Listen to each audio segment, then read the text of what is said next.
ప్రపంచం ఎప్పుడు ఎలా ఆగిపోతుందో ఎవ్వరికీ తెలియదు. సమస్య ఏ రూపంలో వస్తుందో అంచనా వేయలేం. అంతా సాఫీగా సాగిపోతుందనుకున్న మనిషి జీవితంలో సినిమాలకు మించిన ట్విస్టులు ఎన్ని ఉంటాయో తెలియదు. అవును, భవిష్యత్తు ఎవ్వరికీ తెలియదు, అంచనా వేయలేరు కూడా. ఇది అందరికీ తెలిసిందే. కానీ అసలు ఊహకు కూడా అందని ఘటనలతో యావత్తు ప్రపంచమే ఆగిపోతే సరిగ్గా అలాంటివే జరుగుతున్నాయి. తాజాగా మైక్రోసాఫ్ట్ ఎర్రర్తో చాలా రంగాల్లో పని ఆగిపోయింది. ఏం జరుగుతుందో అర్థం కాలేదు. ఇలాంటి ఒక సమస్య వస్తుందని ఎవరైనా ఊహిస్తారా?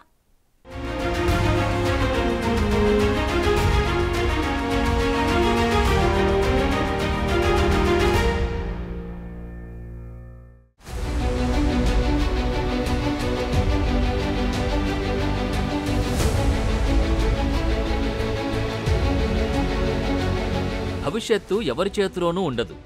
కాలం ఎవరు చెప్పినా ఆగదు. అర్థం అయి కానట్టున్నా ఇదే నిజం. మైక్రోసాఫ్ట్ విండోస్లో ఒక్క అప్డేట్తో ప్రపంచమే ఆగిపోతుందని ఎవరైనా అనుకుంటారా? అసలు ఇది ఊహించిన విషయమేనా? హఠాత్తుగా వచ్చి పడిన ఉపద్రవం ఇది. విండోస్ క్రాష్ అవ్వడానికి కారణాల్ని పక్కన పెడదాం. అసలు ఇలాంటి ఒక సమస్య ఉంటుందని, అది అందరినీ ఇబ్బంది పెడుతుందని ఎవరూ ఊహించి ఉండరు. కానీ జరిగింది. ప్రపంచం ఒక్కసారిగా ఆగినంత పనయింది. కొన్ని గంటలు ఆగిపోవాల్సి వచ్చింది. ఒక్కసారి డీటెయిల్స్లోకి వెళదాం. మైక్రోసాఫ్ట్ విండోస్ అన్ని కంప్యూటర్స్లో ఆపరేటింగ్ సిస్టమ్ని అందిస్తుంది. ఇందులో వెర్షన్స్ ఉంటాయి. సెక్యూరిటీ పెంచేలా ఎప్పటికప్పుడు అప్డేట్స్ వస్తుంటాయి. సరే, రెగ్యులర్ అప్డేటే కదా అని అందరూ జూలై 19న క్లిక్ చేశారు.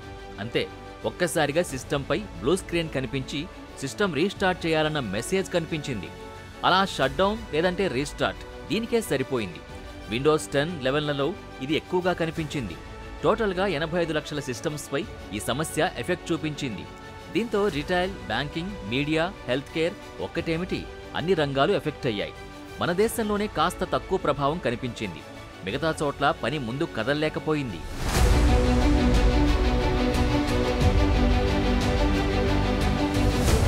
విండోస్కి సెక్యూరిటీ సేవలందించే క్రౌడ్ స్ట్రైక్ అనే సైబర్ సెక్యూరిటీ సంస్థ చేసిన ఫాల్కన్ సెన్సార్ సాఫ్ట్వేర్ అప్డేట్లో లోపం కారణంగా ప్రపంచవ్యాప్తంగా చాలా దేశాల్లో విండోస్ ఆపరేటింగ్ సిస్టమ్స్తో పనిచేసే కంప్యూటర్స్లో తీవ్ర అంతరాయం ఏర్పడింది. దీంతో కోట్లాది మంది జనం, యూజర్లు తీవ్ర ఇబ్బందులు పడ్డారు. మైక్రోసాఫ్ట్ 365 యాప్స్, సర్వీసెస్ స్తంభించడంతో ఈ సమస్య తలెత్తింది. సింపుల్గా చెప్పాలంటే ఇది సైబర్ అటాక్ కాదు, భద్రతా లోపం అంతకన్నా కాదు. కానీ ఒక అప్డేట్ రాంగ్ రూట్లో వచ్చి చేరడంతో సమస్య ఏర్పడిందన్నమాట. విమానయాన సంస్థలు తమ కంప్యూటర్ స్క్రీన్లని యాక్సెస్ చేయలేకపోవడంతో ప్యాసింజర్లు తమ టికెట్ల బుకింగ్, అలాగే చెక్-ఇన్ కాలేకపోయారు. కొన్ని చోట్ల మాన్యువల్గా బోర్డింగ్ పాస్లు ఇచ్చారు. America, Bharat, Britain, New Zealand, Hong Kong, Germany, Kenya, Switzerland, Italy, Australia సహా చాలా దేశాల్లో ఈ సమస్య కనిపించింది. బ్రిటన్లో రైల్వే, మీడియా రంగంలో సమస్యలొచ్చాయి. తమ దేశంలోని పోస్టాఫీసులు, హాస్పిటల్ సేవలు ఆగిపోయాయని ఇజ్రాయెల్, బ్రిటన్, జర్మనీ తెలిపాయి. లండన్ స్టాక్ ఎక్స్చేంజిలోని regulatory news service announcements, national health సర్వీసులు ఆఫ్లైన్లోకి వెళ్లిపోయాయని బ్రిటన్ ప్రకటించింది. ఆస్ట్రేలియాలో ఏబీసీ, స్కై న్యూస్ వంటి టీవీ, రేడియో ఛానల్స్ ప్రసారాలు ఆగిపోయాయి. అటు బ్యాంకు సేవలు ఆగిపోయాయని సౌత్ ఆఫ్రికా తెలిపింది. బ్యాంకుల వద్దే కాదు, గ్యాస్ స్టేషన్లు, నిత్యావసర దుకాణాల వద్ద క్రెడిట్, డెబిట్ కార్డులు పనిచేయలేదు. ఏఎస్బీ, కివీ బ్యాంక్ సేవలు ఆగిపోయాయని న్యూజిలాండ్ తెలిపింది. అమెరికా ఫెడరల్ ఏవియేషన్ అడ్మినిస్ట్రేషన్ కార్యకలాపాలు సైతం దెబ్బతిన్నాయి. పేమెంట్ వ్యవస్థలు, వెబ్సైట్లు, యాప్స్ పనిచేయడం లేదని న్యూజిలాండ్, దక్షిణాఫ్రికా నుంచి ఒకటే కంప్లైంట్లు.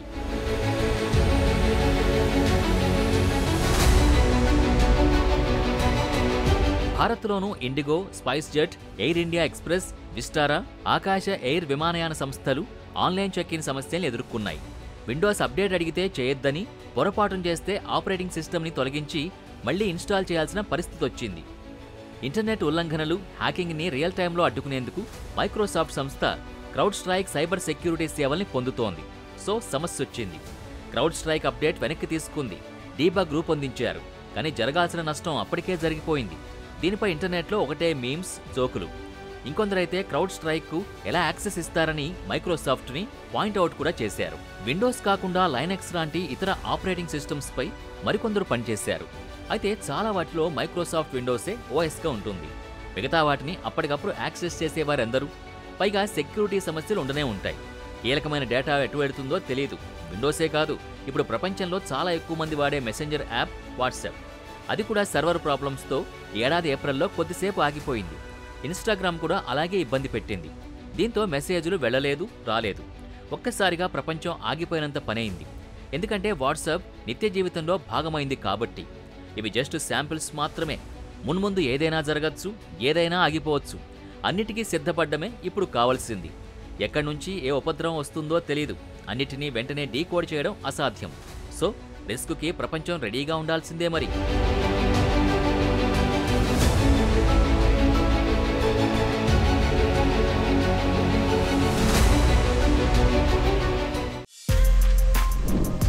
For more videos like this, subscribe Big TV channel.